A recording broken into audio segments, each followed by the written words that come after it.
نحمده ونصلي ونسلم على رسوله الكريم اما بعد فاعوذ بالله من الشیطان الرجیم بسم اللہ الرحمن الرحیم طاسیم میم تلک آیات الکتاب المبین لعلک باخع نفسک الا یکونوا مؤمنین صدق اللہ العظیم۔ آج ہم نے 17ویں تراویح پڑھی اور اس میں 19ویں پارے کے دوسرے پاؤں سے لے کر 20ویں پارے کے نصف تک سوا پارہ ہم نے قرآن کریم کا سنا ہے۔ اسی کی چند آیات کا انشاءاللہ خلاصہ ہوگا۔ سورہ شعراء ہے، شعراء شاعر کی جمع ہے۔ اس سورت کے آخر میں چل کے چونکہ والشعراء یتبعهم الغاوون شعراء کا تذکرہ ہے، اس مناسبت سے سورت کا نام سورہ شعراء ہے۔ ابتدائی آیات میں نبی علیہ السلام کو تسلی دی گئی ہے کہ آپ جو ہے وہ اگر یہ لوگ ایمان نہیں لائیں گے تو آپ ان کے غم میں کڑ کے اپنے آپ کو ختم کر لیں گے، یعنی کہ آپ کا کام ہے ان کو دعوت دینا، باقی ماننا یا نہ ماننا ان کی مرضی ہے۔ اگر یہ نہیں مانتے تو اس سے آپ کی شان میں فرق نہیں آتا، آپ کے مقام میں فرق نہیں آتا۔ جیسے میں نے پہلے بھی کہا تھا کہ اگر نبی کا بھی کوئی رشتہ دار اگر نہیں مانتے تو نبی کی شان میں نہیں فرق آتا، نبی کے مقام میں شان میں کوئی فرق نہیں آتا۔ تو اس لیے کوئی بھی ہو، بھلے نبی کا بیٹا ہو، باپ ہو، بیوی ہو، چچا ہو، کوئی فرق نہیں پڑتا۔ مان گیا جس نے وہ، بلکہ قرآن نے تو کہا جس نے نبی کی مان لی وہ نبی کا ہے، جس نے نہیں مانی وہ سگا بیٹا بھی ہے تو نبی کا نہیں ہے، بات ختم، رشتہ ہی ختم ہے۔ رشتہ ہی کیا ہے؟ ختم ہے۔ خدا نہ خواستہ آپ کی کوئی چھوٹی موٹی انگلی زخمی ہو جاتی ہے، اگر ٹھیک ہو جاتی ہے تو پھر تو آپ کی ہے، اگر ٹھیک نہیں ہوتی کاٹ کے آپ کی ہے ہی نہیں، ختم کرو، باقی جسم کو بچاؤ، تو وہ آپ کی ہے ہی نہیں، ٹینشن ختم۔ تو جو ٹھیک ہے وہ تمہاری ہے، جو نہیں ہے وہ آپ کی ہے ہی نہیں، وہ کیا ہے؟ وہ ضائع۔ تو اسی طرح جو مان گیا ٹھیک ہے، نہیں ماننا تو نہ سی۔ ابو طالب جو تھے، حضرت ابو طالب، ہم نام ان کا ادب سے لیتے ہیں، وہ نبی کے چچا تھے لیکن کلمہ نہیں پڑھا، کلمہ نہیں پڑھا۔ ہم جو ان کے نہیں پڑھا تو ٹھیک ہے، جو ان کے ساتھ معاملات ہیں کفار والے ہیں، باقی ان کے نبی علیہ السلام پر احسانات ہیں، نبی علیہ السلام کی پرورش کی، سارا کچھ کیا، لیکن یہ اپنی جگہ پر۔ اس کا حدیث پاک میں آتا ہے کہ اللہ نے عذاب میں تخفیف کی ہے کہ آپ کو آگ کے جوتے پہنائے، آگ کے یعنی کہ عذاب کم کیا، عذاب ضرور ہے۔ تو جو احسانات ہیں وہ الگ چیز ہے، وہ کیا ہے؟ الگ ہے۔ اگر کسی کے والدین بیٹے کو پالتے ہیں، پوستے ہیں، بڑا کرتے ہیں، اگر وہ خود ایمان نہیں لاتے، بیٹا لے آتا ہے تو والدین نے پالا ہے، پوسا ہے، سارا کچھ اپنی جگہ ہے، وہ ٹھیک ہے، لیکن ایمان نہیں لائے تو یہ جنت والے نہیں ہو سکتے۔ تو یہ احسانات آپ علیہ السلام پر ابو طالب کے بہت ہیں، بڑا انہوں نے دفاع کیا نبی علیہ السلام کا، بڑے پشت پر رہے، لیکن چونکہ کلمہ نہیں پڑھا تو اب اس کا ان کو آخرت میں فائدہ نہیں ہوگا، آخرت میں فائدہ نہیں ہوگا۔ باقی لوگ جو ہے وہ پھر طرح طرح کی باتیں بھی گڑھتے ہیں، اس معاملے میں آگے حدیثوں کو بھی جھٹلا جاتے ہیں، ابو طالب کے ایمان کو ثابت کرنے کے لیے، جی ایمان لے آئے تھے، فلاں تھے، نبی کی اتنی خدمت کی، فلاں۔ ہم بھی خدمت کا اعتراف کرتے ہیں، نبی کی خدمت کی، لیکن کلمہ اپنی جگہ پر، کلمہ۔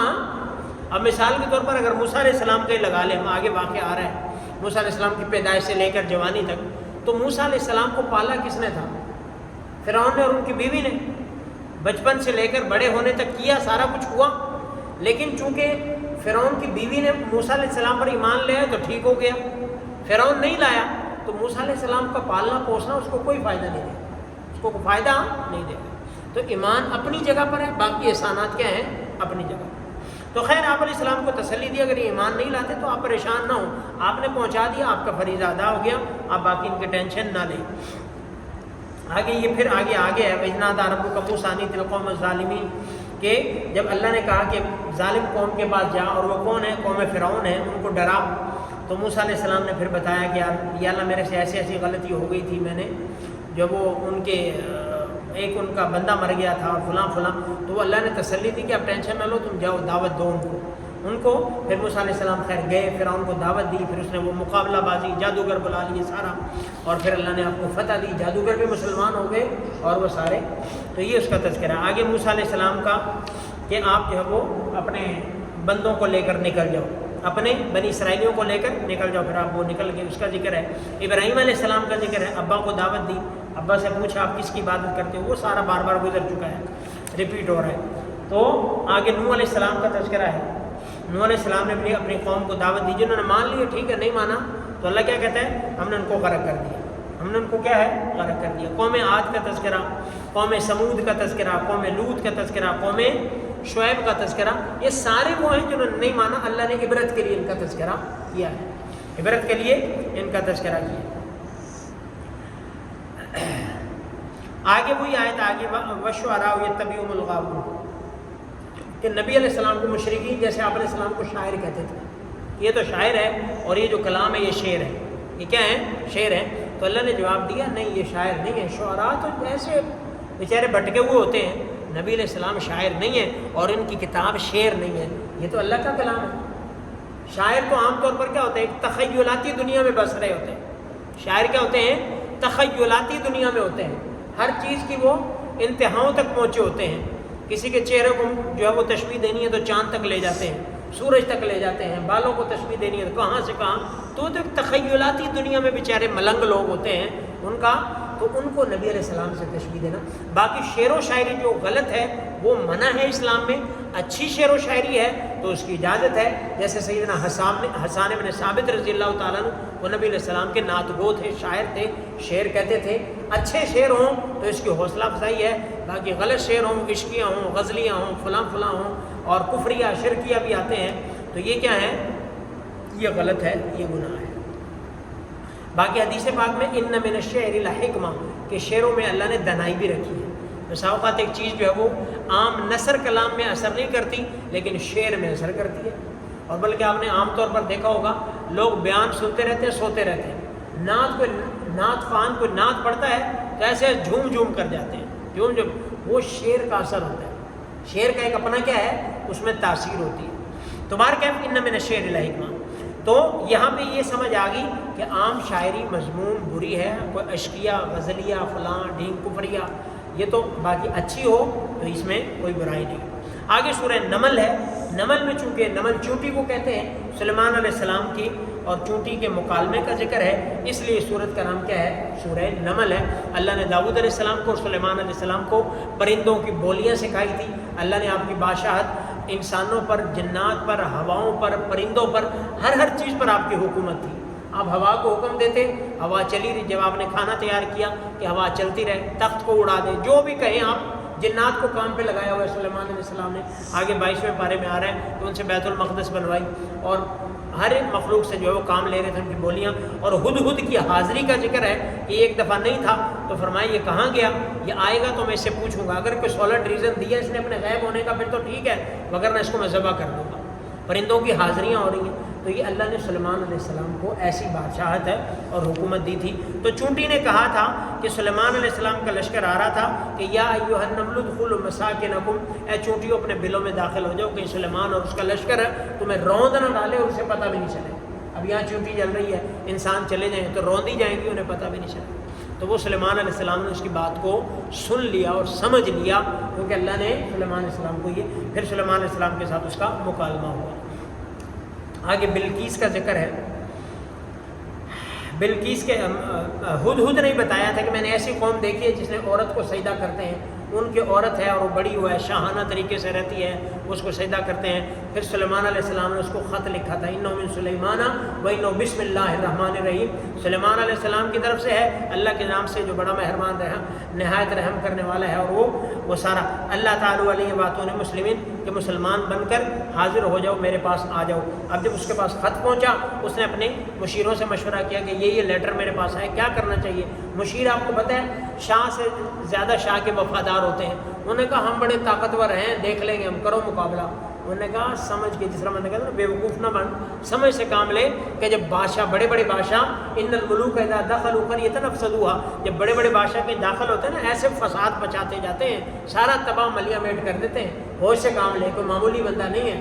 تو خیر انہوں نے پھر جو ہے وہ ایک ہدیہ بھیجا سلیمان علیہ السلام کو، تو سلیمان علیہ السلام نے کہا، انہوں نے کہا میں چیک کرتی ہوں، اگر تو اس نے ہدیہ لے لیا تو سمجھو کہ اس نے پیسے کے لیے مجھے خط لکھا، پیسے دے کے بعد ختم کریں گے۔ جیسے آج کل ہوتا ہے کہ کوئی تھریڈ کی کال آتی ہے یا سرکاری اداروں کی طرف سے ٹیلی فون آتے ہیں، یا آپ کی فلاں چیز غلط ہے، فلاں غلط ہے، اور یہ بھی آپ کا جو ہے وائلیشن ہے، یہ بھی وائلیشن ہے، یہ بھی ہے، آپ کے اوپر پرچہ دیں گے، فلاں کریں گے، سیل کر دیں گے، دھمکیاں دیتے ہیں، تھریڈ کرتے ہیں۔ آگے سے بندہ پھر کہہ دیتا ہے یار لے دے کرو، لے دے کرو، ہاں جی دیو 2 لاکھ 4 لاکھ، چلو سارا لیگل ہو جاتا ہے۔ تو انہوں نے کہا میں چیک کروں گی، اگر اس نے میرا ہدیہ لے لیا تو سمجھو اس نے اس لیے کیا تھا، بات ختم ہو جائے گی۔ تو سلیمان علیہ السلام کے بعد جب ہدیہ پہنچانے کا اچھا تمدوننی بمال فما آتانی اللہ خیر مما آتاکم، اسے نہیں پتا جو اللہ نے مجھے دیا ہے اس سے کہیں زیادہ بہتر ہے، اس سے کہیں زیادہ۔ پھر سلیمان علیہ السلام نے وہ کیا کہ اس کا تخت لیا، اس کو بھی بلایا، اس کا تخت بھی منگوایا، اور اس کے پہنچنے سے پہلے جو علم من الکتاب جو سلیمان علیہ السلام کا وزیر تھا آصف بن برقیہ، انہوں نے کہا میں ایسے لیا ہوا ہے، یعنی کہ پلک جھپکنے کے برابر۔ ایک دوسرے نے کہا تھا جن نے کہ میں اتنی دیر میں پہنچا دوں گا اس کا تخت، جس طرح بندہ کھڑا ہو کے بیٹھتا ہے یا بیٹھ کے کھڑا ہوتا ہے، یعنی کہ آپ کھڑے ہیں تو بیٹھ دیں، اتنی دیر میں لے آؤں گا، نہیں اس سے بھی جلدی۔ تو وہ دوسرے نے کہا میں اتنی دیر میں لے آؤں گا کہ پلک جھپکنے کے بعد۔ انہوں نے کہا ٹھیک ہے، وہ تخت لے آئے، بلقیس کو بلایا، جب وہ آئے اس نے دیکھا کہ یہ تو ویسے ہی لگ رہا ہے جیسے میرا تخت ہے، بڑی حیران ہوئی۔ اور آگے پھر انہوں نے شیشے کا فرش بنایا ہوا تھا، جب وہ چلنے لگی اس میں نیچے پانی تھا تو اس نے اپنے پانچے اوپر کر لیے، تو اس کو بتایا پھر قیل لها ادخل السرح، اس میں اس شیشے کے اوپر چلو، فلما رأته حسبت لجة وكشفت عن ساقيها، جب وہ چلنے لگی تو اس نے سمجھا کہ پانی ہے، اس نے اپنے پانچے اوپر کر لیے، اپنی پنڈلیاں ننگی کر لی۔ قال انه سرح ممرد من قوارير، کہ ٹینشن نہ لو یہ شیشہ ہے، شیشہ بچھایا ہوا پانی ہے نیچے، کوئی گلے ہونے والے کام ہے نہیں ہے۔ تو اب جب اس نے دیکھا بےزتی محسوس ہوئی نا کہ مجھے اتنا ہی نہیں پتا، مجھے کیا ہے اتنا ہی نہیں پتا۔ مثال کے طور پر کوئی دروازہ لگا ہے، لاک لگا ہے، بندے کو پتہ ہی نہ لگے کہاں سے کھلنا ہے تو تھوڑی سی بےزتی محسوس ہوتی ہے، اسے پتہ ہی نہیں اسے، تو اس نے محسوس کیا، اس کو بےزتی فیل ہوئی کہ اتنی بڑی ملکہ، لوگ سجدے کر رہے ہیں فلاں فلاں، اور اس کو ہر چیز کا علم دیا گیا۔ یہ کہا تھا ہدہد نے، تو انہوں نے کہا انی ظلمت نفسی واسلمت مع سلیمان للہ رب، کہ میں نے اپنی جان پر ظلم کیا، میں سلیمان علیہ السلام کے رب پر ایمان لاتا ہوں۔ پھر وہ ایمان لے آئی۔ خیر، آگے قوم سمود کا تذکرہ ہے۔ آگے امن خلق السماوات 20واں پارہ ہے، امن یجیب المضطر اذا دعا ویکشف السوء ویجعلکم خلفاء الارض الہ مع اللہ قلیلا ما تذکرون۔ یہ آیت اگر کوئی بندہ بڑا ہی لاچار ہو جائے نا، کہ تنگ آ جائے، یا اللہ میں کس مصیبت میں پھنس گیا، کسی بھی طرف سے، بھلے وہ گھر کی طرف سے، کاروبار کی طرف سے، ملازمت کی طرف سے، اولاد کی طرف سے، کسی بھی وجہ سے، تو یہ آیت کثرت سے پڑھے، امن یجیب المضطر اذا دعا ویکشف السوء، کون ہے جو مضطر کی دعا کو سنتا ہے اور اس کے دکھ درد کو دور کرتا ہے؟ الہ مع اللہ، اللہ کے علاوہ کوئی ہو سکتا ہے؟ نہیں، اللہ کے علاوہ مضطر کے جو ہے وہ اللہ ہی، اللہ۔ آگے سورہ قصص ہے، قصص قصے کی جمع قصص ہے، اس میں چونکہ فرعون کا اور موسیٰ علیہ السلام کا تذکرہ، جیسے میں نے پہلے بتایا تھا کہ موسیٰ علیہ السلام کی پیدائش سے لے کر وَأَوْحَيْنَا إِلَىٰ أُمِّ مُوسَىٰ أَنْ أَرْضِعِي، ہم نے موسیٰ علیہ السلام کی ماں کو، اس کو القاء کیا، اس کے دل میں بات ڈالی کہ اس کو دودھ پلا، موسیٰ علیہ السلام کو، یعنی کہ جب فرعون کے پاس تھا تو وہ کسی کا دودھ نہیں پیا نا، کسی کا، فرعون نے جب لے لیا تھا لیکن دودھ وہ کسی کا قبول نہیں کر رہا تھا، پھر اللہ نے گھما پھرا کے موسیٰ علیہ السلام کی والدہ کے پاس ہی پہنچا دیا تھا، اور اجرت بھی ہو گئی، دودھ بھی پلا رہی ہے، بچہ بھی پاس ہے، اللہ نے کیسا انتظام کیا۔ تو یہ بچپن سے ان کا تذکرہ ہے، اور پھر وہ سارا جوانی تک، اور جوانی سے پھر وہ ایک لڑائی تک، کہ جب جوان ہو گئے، وہاں دو بندے لڑ رہے تھے، قبطی تھا ایک بنی اسرائیلی تھا، تو وہ قبطی جو تھا نا اس کو جو ہے وہ چھڑاتے چھڑاتے موسیٰ علیہ السلام نے مارا تو مر گیا، وہ مر گیا۔ تو موسیٰ علیہ السلام بڑے پریشان تھے، اور اسی اسنا میں اگلے دن پھر دیکھا وہ بندہ پھر لڑ رہا ہے۔ اب موسیٰ علیہ السلام کو ذرا غصہ آیا کہ تو کل اس کے ساتھ لڑ رہا تھا، وہ بندہ پھڑکوا دیا، آج پھر تو کسی اور کے ساتھ لڑ رہا ہے۔ تو اب اس نے سوچا میری خیر نہیں، انہوں نے کہا انک لغوی مبین، تو وہی ہے جس نے کل بندہ مارا تھا۔ اب وہ ابھی تک تو بات چھپی ہوئی تھی، اب اس نے سمجھا میری باری نہ، اس نے بانڈا پھوڑ دیا۔ اب وہ ساروں کو پتہ چل گیا، پہلے وہ ٹریس نہیں ہو رہا تھا کہ کس نے مارا، اب وہ پتہ چل گیا، اب وہ اوپر تک بات چلی گئی، ہائی کمان تک۔ تو انہیں موسیٰ علیہ السلام سے یہ ہوا ہے، اب انہوں نے مشورے شروع کیے، پکڑ کے اس کو لٹکاؤ۔ تو انہی میں سے کوئی بندہ تھا، وجاء رجل من اقصى المدینہ یسعی، موسیٰ علیہ السلام کا خیر خواہ بندہ تھا، موسیٰ علیہ السلام کا خیر خواہ تھا۔ اس نے کہا بھائی جان مشورے شروع ہو گئے آپ کے لٹکانے کے، لہذا نکلو یہاں سے۔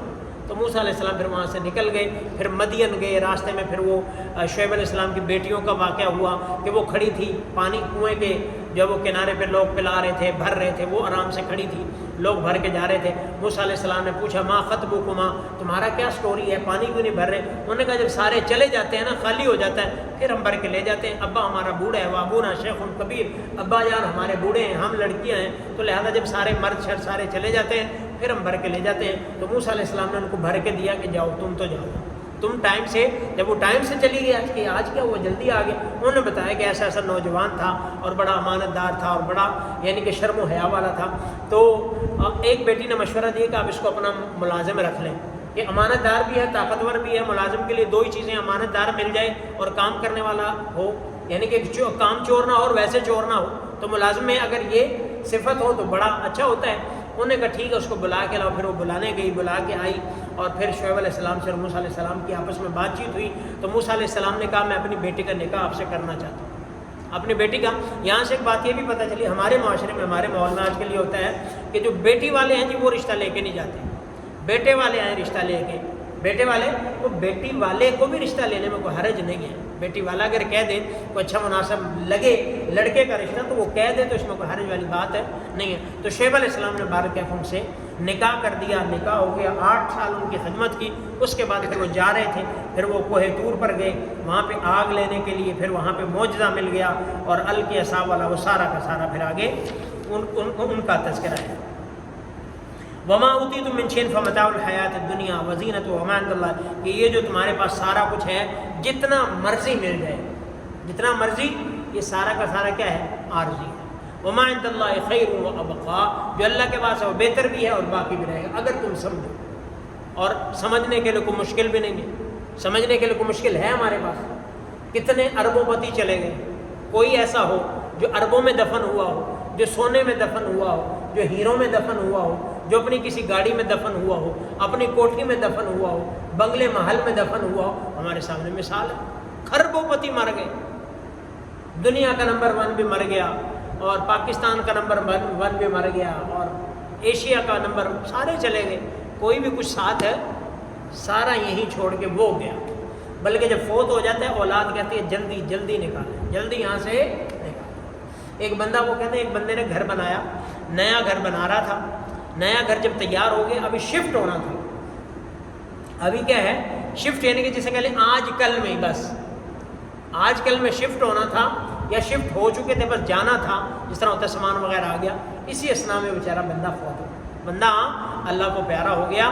انہوں نے نئے گھر میں شفٹنگ نہیں کی کہ اس کو یہیں سے اٹھا کے رخصت کر کے پھر نئے گھر میں جائیں گے. پھر کیا ہے, تاکہ نئے گھر میں مردہ نہ جائے. پھر یہ ہوتا ہے. تو جتنا مرضی بندہ محنت کر لے, جو مرضی کر لے, انجام یہ ہوتا ہے. اللہ رب العزت سے دعا, اللہ عمل کی توفیق.